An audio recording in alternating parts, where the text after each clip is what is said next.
दोस्तों 26 अप्रैल को शेड्यूल था एनसीएल असिस्टेंट फोरमैन का पेपर। आपका एग्जाम हो चुका है और ऑलमोस्ट 4-5 दिन हो चुके हैं। आपकी आंसर की भी आ चुकी है। आपने अपने नंबर को भी मैच कर लिया होगा। यहां पर मैं आज आपके बीच में आया हूं क्योंकि कुछ बच्चों को लग रहा है कि पेपर में कुछ ऑब्जेक्शनेबल क्वेश्चन है। तो उसी के रिगार्डिंग मैं आपके बीच में आया हूं कि देखते हैं कौन कौन से क्वेश्चन ऐसे हैं जिन पे हम ऑब्जेक्शन रेज कर सकते हैं। क्वेश्चन ऐसे हैं भी या नहीं है। हो सकता है कि कुछ क्वेश्चंस पेपर में गलत भी हो। तो आइए देखते हैं कि कौन से क्वेश्चन गलत हो सकते हैं, कौन से क्वेश्चन में आपको ऑब्जेक्शन रेज करना है या नहीं भी करना है। आइए देखते हैं। मेरे पास एक बच्चे का पेपर आया था तो मैंने सारे क्वेश्चंस देखे हैं। तो मुझे जो लग रहा है मैं आपको बता रहा हूं। बाकी आपको जो डाउट होगा आप मुझे कमेंट बॉक्स में जरूर बताना। देखिए यहां पर एक पहला क्वेश्चन एक बच्चे ने मुझे भेजा था। ये वाला क्वेश्चन है कि क्या सर हम इस क्वेश्चन में बच्चे का कंसर्न ये था कि आंसर मैच नहीं कर रहा है, तो क्या हम इस पे ऑब्जेक्शन कर सकते हैं। आइए देखते हैं।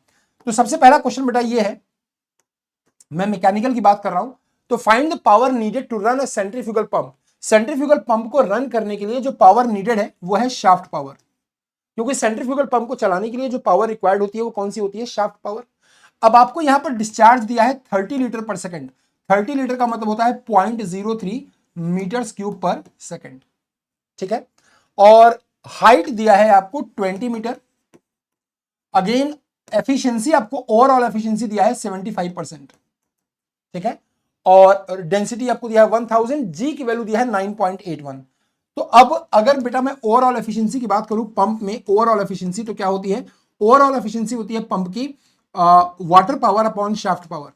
वाटर पावर अपॉन शाफ्ट की पावर, आउटपुट अपॉन इनपुट। ठीक है। तो पंप का आउटपुट क्या है, वाटर की पावर, और इनपुट क्या है, शाफ्ट की पावर। तो यहां पर ओवरऑल एफिशिएंसी 75% है, 0.75 है। वाटर पावर होता है rho Q G H, rho Q G H upon shaft की पावर।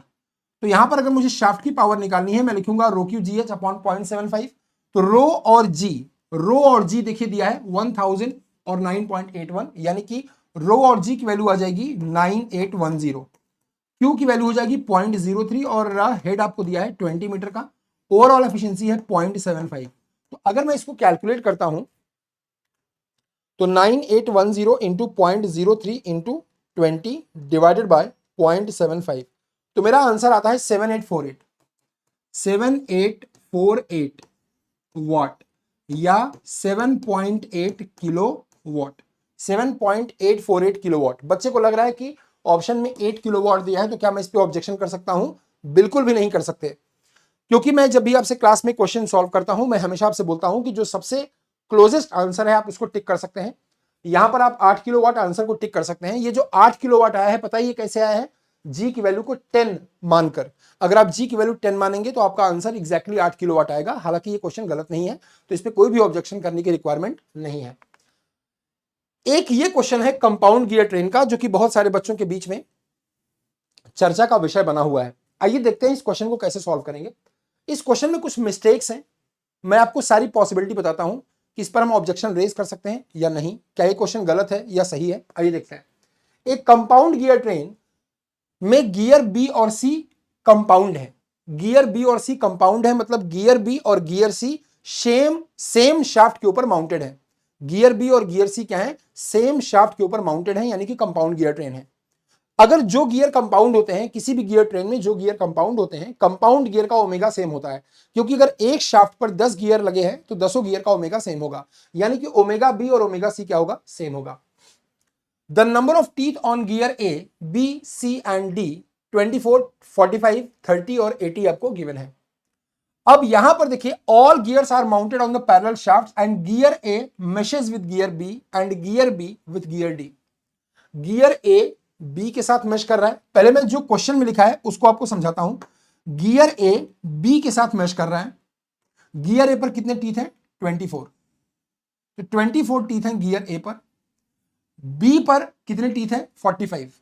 तो गियर ए बी के साथ मैच कर रहा है और बी पर जो टीथ है वो कितने बेटा, 45। तो बी पर जो टीथ है वो कितने हैं, 45, यानी कि थोड़ा इससे बड़ा बनेगा ऐसे। अब बोला कि जो बी है वो डी के साथ मैच कर रहा है। डी पर कितने टीथ है, 80। तो डी थोड़ा इससे भी बड़ा बन जाएगा। अब गियर डी की बात करूं तो यहां पर कितने टीथ है, 80। ये बी से मैच कर रहा है। यहां पर आप देखिए इस क्वेश्चन में ये है गियर ए, ये है गियर बी और ये है गियर डी।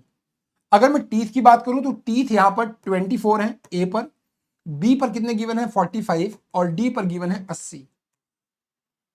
ठीक है, तो एक बात मुझे सबसे पहली बात तो ये बताओ कि अगर गियर ए बी के साथ मैच कर रहा है और बी डी के साथ मैच कर रहा है, तो जो गियर सी है उसका यूज क्या है? उसका यूज कोई नहीं है।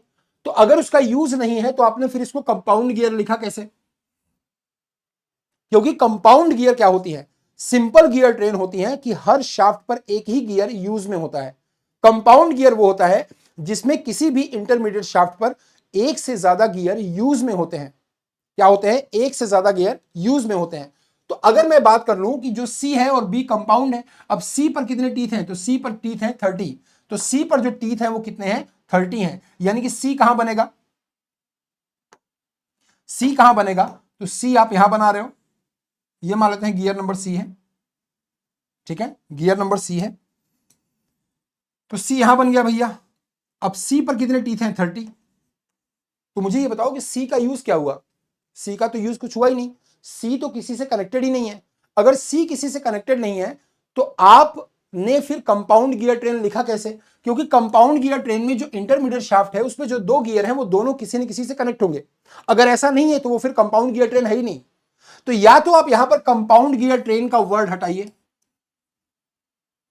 कंपाउंड गियर ट्रेन का वर्ड हटाइए, या आप फिर ये लिखिए कि गियर ए बी से मैच कर रहा है और गियर सी डी से मैच कर रहा है।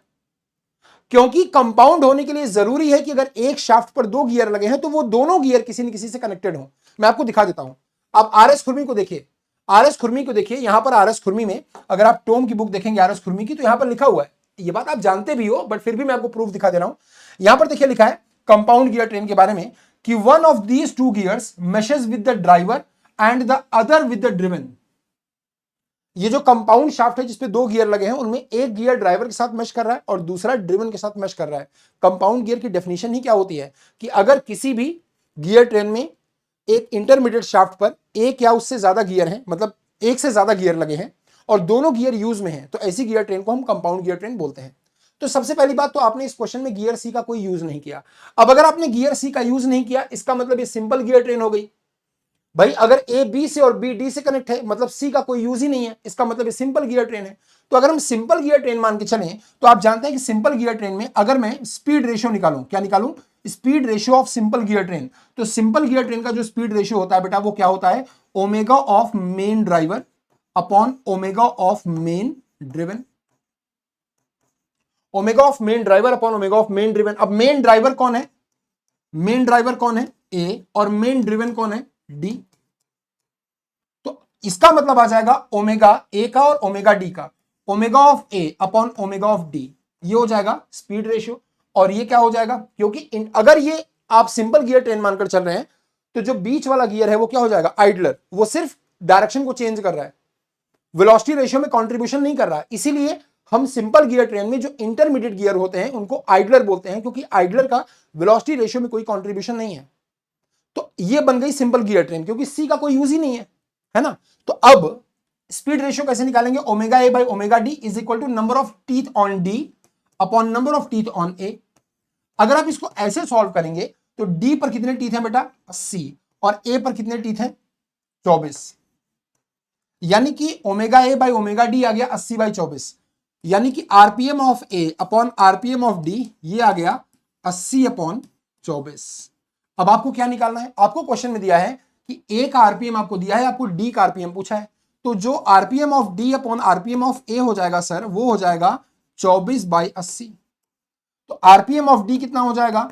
24 बाई 80 इंटू आरपीएम ऑफ ए कितना है? 400। अब आप अगर इसको सॉल्व करेंगे तो आपका आंसर आएगा 120।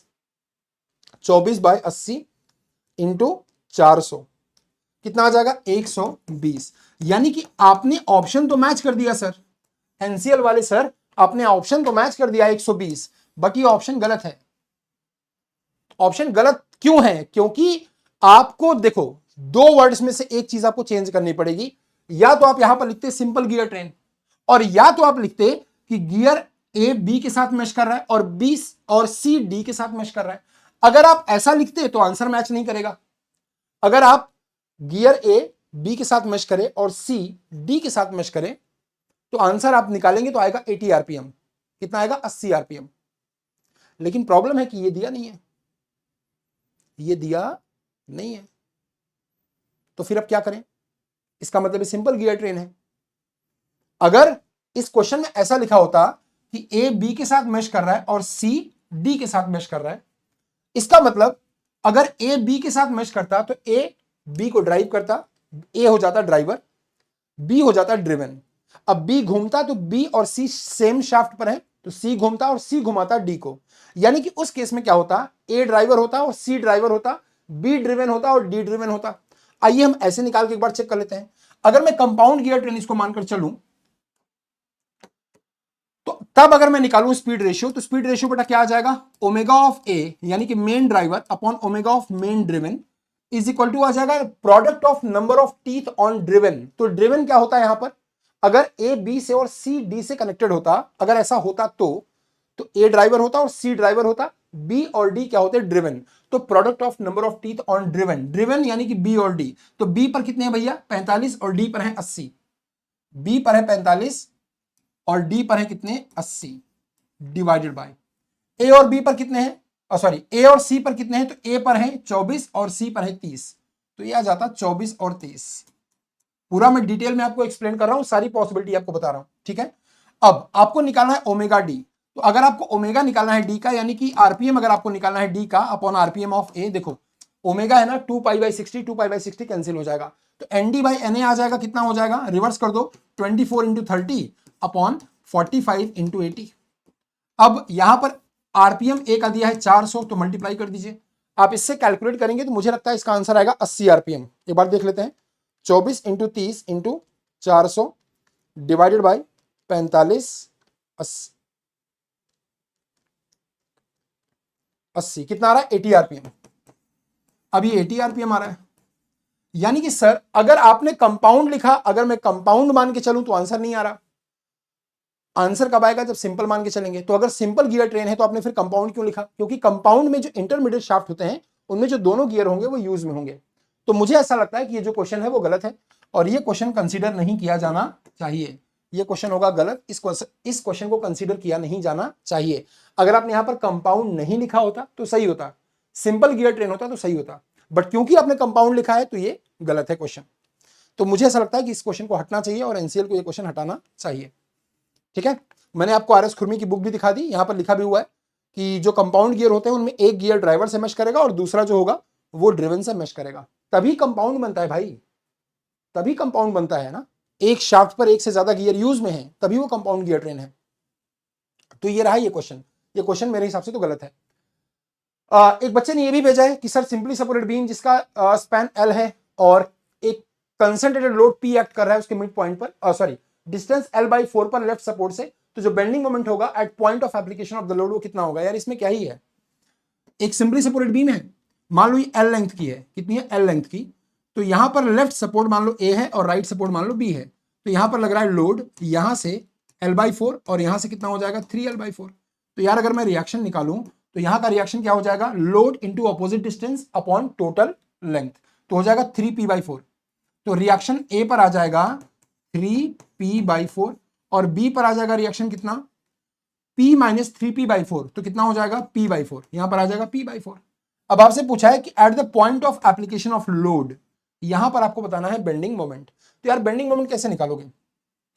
एक सेक्शन ले लो यहां पर x, ठीक है, यहां का रिएक्शन कितना है? 3p/4 और यहां का डिस्टेंस कितना है? l/4। तो बेंडिंग मोमेंट क्या आ जाएगा एट पॉइंट, इसको मैं दिखाता हूं O, तो बेंडिंग मोमेंट एट O पर कितना आ जाएगा? ये आ जाएगा आपका फोर्स इंटू परपेंडिकुलर डिस्टेंस, तो कितना आ जाएगा? 3p/4 into l/4। तो कितना हो जाएगा सर? 3pl/16, 3pl/16। ऑप्शन सही तो है, कोई दिक्कत नहीं है, ठीक है। एक और क्वेश्चन है कि milling cutter is ideal, which milling cutter is ideal for producing slots and pockets in material. Material में अगर आपको स्लॉट और पॉकेट बनाना है तो कौन सा मिलिंग कटर बेस्ट है? एंड मिलिंग कटर बिल्कुल सही ऑप्शन है। एंड मिलिंग कटर से आप स्लॉट और पॉकेट्स बना सकते हैं। बच्चों को लगा कई बार कि हो सकता है टी स्लॉट कटर हो। जो टी स्लॉट कटर है बेटा वो टी स्क्वायर में जो टी शेप में स्लॉट होता है उसको काटने के लिए काम में आता है, जिसे इसका नाम भी लिखा हुआ है कि टी स्लॉट अगर आपको किसी मटेरियल में कट करना है, टी शेप का स्लॉट, तब हम टी स्लॉट कटर यूज करते हैं। अगर मैं बात करूं स्लिटिंग कटर की या स्लिटिंग सॉ की, तो जो स्लिटिंग सॉ होता है वो बहुत नैरो कट के लिए यूज किया जाता है। अगर आपको बहुत नैरो और प्रिसाइज कट करना है तो अब हम स्लिटिंग सॉ का यूज करते हैं। और जो फ्लाई कटर होता है, फ्लाई कटर स्लॉट बनाने के लिए यूज नहीं किया जाता, फ्लाई कटर स्लॉट बनाने के लिए यूज नहीं किया जाता, मतलब ये स्लॉट और पॉकेट बनाने के लिए यूज फ्लाई कटर नहीं किया जाता।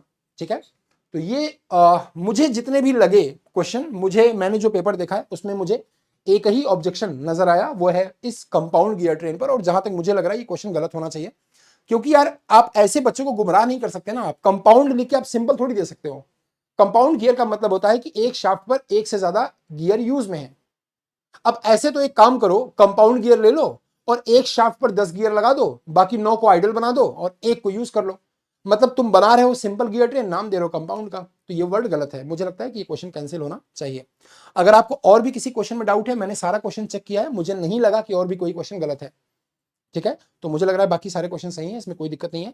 यही एक क्वेश्चन ऐसा है जिसको इससे बाहर होना चाहिए। बाकी अगर आपको और भी किसी पर्टिकुलर क्वेश्चन पर डाउट है तो आप मुझे कमेंट बॉक्स के नीचे अपना क्वेश्चन की शुरू की एक हाफ लाइन या एक लाइन डाल दीजिएगा, बाकी मैं समझ जाऊंगा, मैं क्वेश्चन को चेक कर लूंगा। ठीक है, चलिए वीडियो को शेयर करके जाइएगा। Thank you so much. अब बेटा मैं आपको एक चीज बता दूं कि जो एनसीएल का पैटर्न है एग्जाम का, जो सिलेबस है वही सेम सिलेबस एसएससी जेई का भी है, लगभग सेम सिलेबस एसएससी जेई का है। और एसएससी जेई का नोटिफिकेशन भी जल्दी ही आने वाला है। ये जो मेरा वीडियो आप देख रहे हैं ना, इसके नीचे ही अगर आप देखें तो एसएससी जेई 2026 जीएसपी मैकेनिकल का लिंक आपको मिल जाएगा। मतलब अगर आप एसएससी जेई 2026 की तैयारी करना चाहते हैं ढंग से, तो आपको यहां पर जीएसपी का लिंक मिल जाएगा। गारंटीड सिलेक्शन प्रोग्राम की हम बात कर रहे हैं। इस गारंटीड सिलेक्शन प्रोग्राम में आपको जो भी चीज चाहिए वो सब यहां पर अवेलेबल है। मतलब जितना भी आप सोच सकते हैं कि आपके सिलेक्शन के लिए आपको क्या क्या रिक्वायरमेंट होगा, सब यहां पर है। लाइव क्लासेस है, क्लास की पीडीएफ, क्लास के notes, technical non technical books, उसके बाद आपका इंडिविजुअल टेलीग्राम चैनल आपको मिलेगा। आपके फैकल्टी से या मेंटोर से आप अपने कनेक्ट हो पाएंगे जी मीट के थ्रू, वीडियो कॉल पर या ऑडियो कॉल पर, जैसे भी आप चाहें। इसके अलावा इस बार हमने एक बहुत बड़ी चीज डाली है जिसका नाम है फॉर्मूला चार्ट। तो फॉर्मूला चार्ट आपको बहुत बड़े बड़े साइज के फॉर्मूले चार्ट आपके घर पर भिजवा दिए जाएंगे, जिसमें सारे सब्जेक्ट मैकेनिकल के ऑलमोस्ट कवर हो जाएंगे। ठीक है, नंबर ऑफ चार्ट जो होंगे वो 2 या 3 या 4 हो सकते हैं, डिपेंड्स कि कितने स्पेस में फॉर्मूला आपका, सारे इंपॉर्टेंट फॉर्मूले आपके कितने स्पेस में आ सकते हैं। इसके अलावा आपको एक टेक रिकैप मिल रहा है, यानी कि जो भी टेक्निकल सब्जेक्ट्स आप पढ़ रहे हैं उन सब की एक समरी वीडियो आपको मिल जाएगी। जैसे आपने पूरी थर्मोडायनामिक्स पढ़ ली मान लो 50 घंटे में, अब उस पूरे थर्मोडायनामिक्स को हम आपको देंगे 2 घंटे में, 3 घंटे में, ताकि आप एग्जाम के टाइम में क्विकली उसको रिवाइज कर पाए। ठीक है, तो ये सारी चीजें आपको यहां पर मिल रही हैं। तो इसमें अगर आपको एनरोल करना है जीएसपी में, तो यहां पर आप कूपन अप्लाई कर सकते हैं, आर मिश्रा, RMISHRA, RMISHRA आप अप्लाई कर सकते हैं। और अप्लाई करेंगे तो देखिए ये आपको मिल जाएगा 6799 रुपीज में, तो 6799 में आपको ये मिल जाएगा। ठीक है, चलिए thank you so much, have a good day, take care, bye bye, love you.